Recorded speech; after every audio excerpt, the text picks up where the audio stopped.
I just saw Hitman with Timothy Olyphant. You know, how did that guy become a star and not change his name?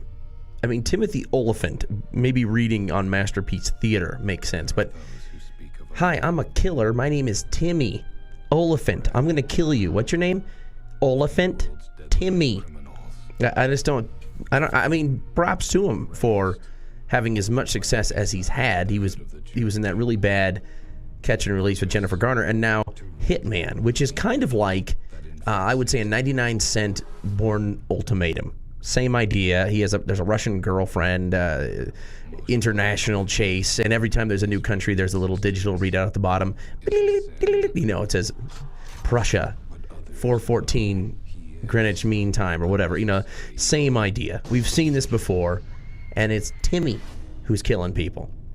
I'm sure he's a great guy. If he wanted to hang out with me, I'd be overwhelmed. Like, oh my gosh, it's Tim Olyphant, the movie star. But I'd like Jason Statham.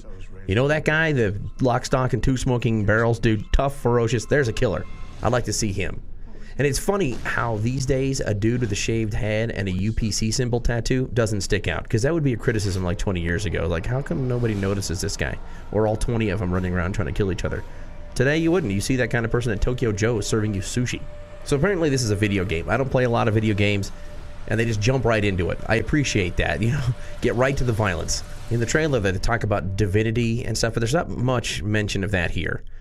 During the opening credits, they show him these little shots of him being trained and disciplined at some kind of special camp. It looks like a terrorist school for white people, and then you get into the movie, and then later on, it's like out of the Da Vinci Code. There's a key that opens a certain part of the church, and there's some religious references, but other than that, they don't really care about the story. There's just some decent action. I like that.